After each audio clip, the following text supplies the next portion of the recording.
Right, some scenes there at the courts, first off in Abuja, where a crucial decision was reached by the Court of Appeal regarding the Kaduna governorship election, where the appellate court affirmed the victory of Governor Sani in Kaduna State there. And of course, back here in Lagos, we also saw Governor Dapo Abiodun also victorious yet again at this stage, even though we've got confirmation from the PDP who failed at the lower court and apparently fails now at the Court of Appeal. They have insisted that they will go on to appeal at the apex court, the Supreme Court, that is, especially in the light of the split decision that was reached in the Ogun State matter now regarding the governorship election. Well, these are just two of, the other states that decisions were recorded during the week. It's an interesting development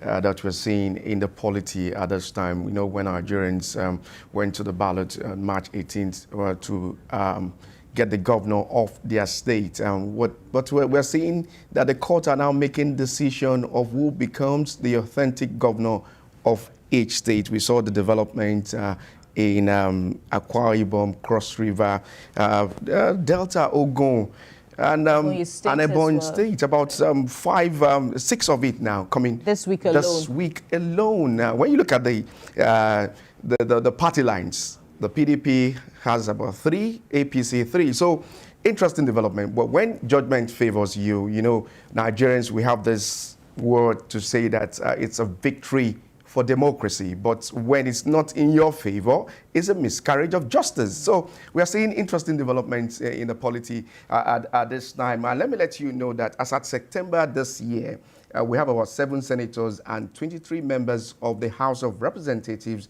have been removed by the court, which shows that it calls to question our electioneering process, how we bring in credible leaders in the country. You recall what transpired in Plateau State. There was a court judgment saying that the election that brought in the governor, there's a court judgment saying that the ESCOs bringing in such... From the PDP. Right. Shouldn't constitute or bring in the candidate of the PDP. And that is what the opponents are also bringing to the court. Latching on, absolutely. Yeah, bringing into the court that for you to have a candidate for your party, it must come from a very credible source. Absolutely. So interesting development there. You saw what transpired in Kano and in Zamfara, sacking these 3 governors. We're having this development in the country at this time. We hope to see what the verdicts will come from the Supreme Court. Because Absolutely. every one of them, they are all going to the Supreme Court it's going to be for the final verdict. It's going to be very decisive. It's going to be very, very decisive. When the Supreme Courts now come on board, of course, the Court of Appeal are winding down because, all the flurry. In fact, more states will also have cases determined today at the Courts of Appeal. I understand that Rivers, and that is also, going very to crucial. be, very interesting too. And all of them are going to hold here in Lagos because the Courts of Appeal structure for the election appeals is that they were divided into 2. Lagos and Abuja. Absolutely. All the states in the south, in the southern zone, will come to Lagos to get judgment at the Court of Appeal. All those in the north will go to Abuja, the Abuja Court of Appeal, that is. Another interesting feature in what we've seen play out this week. Last week, of course, all that was in the news up till now, the fact that, 3 governors, were sacked basically by the Court of Appeal, leading to insinuations. We saw how the papers were also, reading the reactions, reporting the reactions that people were saying, is the APC involved? Has the judiciary been captured? But now this week again, we are also having another semblance, to adjudication by the jurists now with 6 governors. As you have said correctly, by the way, 3 governors from the APC, 3 from the PDP, all elections affirmed by the Court of Appeal. But then it doesn't stop there. There's still yet another stage. But for the Houses of Assembly and National Assembly, they've had their final verdict. And in the news, we get to see that the Bauchi speaker was sacked, and now supplementary elections will be held based on the latest decision. In that particular state. But very interesting that we need to let Nigerians also know that it brings to question the issue of how credible is our elections when we are talking about free, fair, and credible elections in Nigeria? We're to see the outcome from the Supreme Court, Kemi, and it's going to be a very interesting one, given this a landmark judgment in all of these elections that Nigerians are. Well, we are not going to the courts for who becomes the leader in the country or in a particular state. Absolutely. So that's what we're seeing at the moment. Absolutely. So all eyes. All eyes still on the judiciary. Yeah. All right, we'll take a break and return for the newspaper review segment. Stay with us.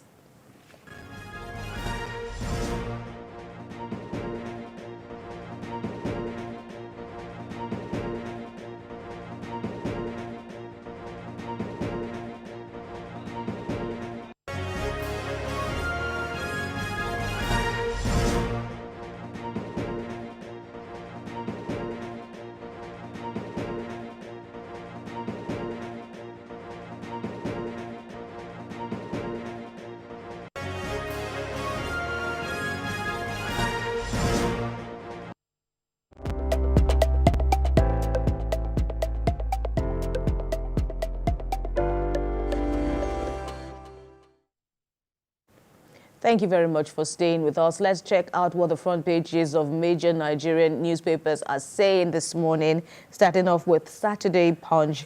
And of course, it's the weekend edition. So many interesting stories, paper stories as we see there. On the front page of Saturday Punch, we're looking at the biggest story. Police vow crackdown as Kano APC and NPP supporters set for protest. Troublemakers, unauthorized gathering organizers will be arrested, prosecuted. The police CP in the state is saying, just as military, NSCDC and other security outfits are on red alert, personnel deployed in hotspots. More stories there. How Iyalode Alaba Lawson planned her burial from sickbed. This is from veteran musician Ebenezer Obey. And on bullying, yet another spotlight on bullying. We're seeing pictures of the late Mohbad as well as Naira Marley. Well, it's captioned Dark Underbelly of Nigeria's $1 million entertainment industry. And of course, yet another member of the entertainment scene who has been regularly creating content to delight on our screens. Bimbo Ademoye, that is also on the front page of the Punch. But she says, creating content regularly puts me under pressure. Still on the ceasefire regarding the war, the Israel-Hamas war. Hamas frees 24 hostages. Israel releases 39 prisoners. And just below the masthead, Emefiele pumped 10 trillion naira into economy through quasi-fiscal activities. This is from the CBN Governor Cardoso. And on the courts, Appeal Court affirms Abiodun for governor elections, sacks Bauchi Speaker. Emmanuel. Well, interesting development here now on the front page of Saturday Tribune. And the big story here says, security tightened in Kano over planned protest. Police warn troublemakers, judgment threat to democracy. That's coming from the NEF. That's what I said earlier. When you win, it's a victory for democracy. But when you lose, it's a threat to democracy. Tinubu wades into Ondo government crisis, meets stakeholders in Abuja.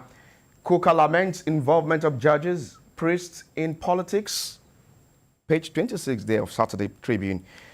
Edo to build 169-room hotel signs deal with a Radisson Group. And also we have here Osun Assembly, SAN lock horns over move to sack CJN.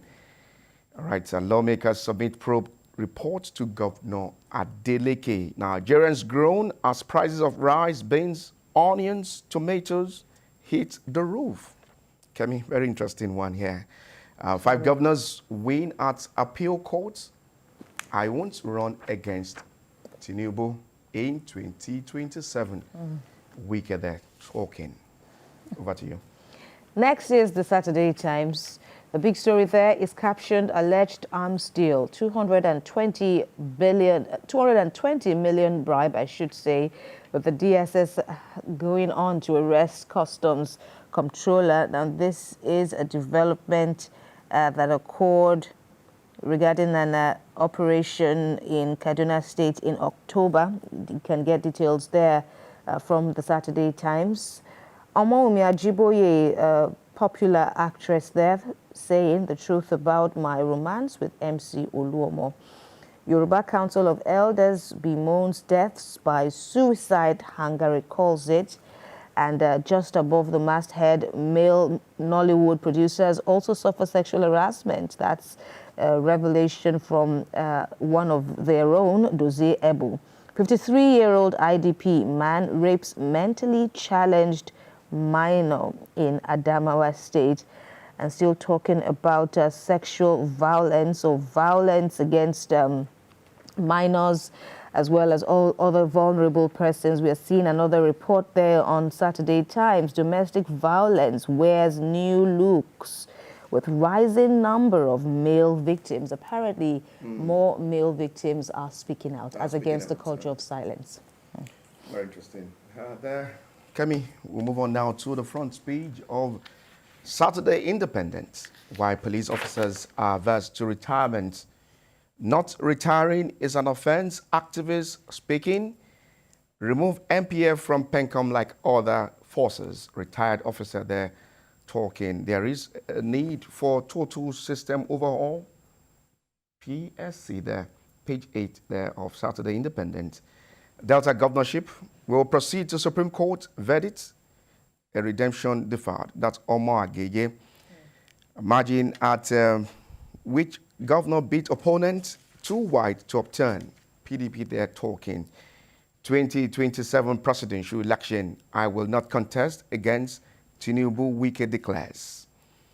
Lawyers demand resignation of NLTF boss over alleged misappropriation of 2.5 billion naira. Kaduna Giba election conclusive, says appeal court, page 5. Entertainment industry to generate 14.82 billion US dollar by 2025. That's a report there. And PIA community disowns protesters, says action against Chevron motivated by greed. Page 4 of Saturday Independent paper there. And the next paper before us is Saturday Independent, saying, amongst other rights, Saturday Independent has been taken. Saturday Vanguard, I should say, saying INEC should stop dancing naked in the market.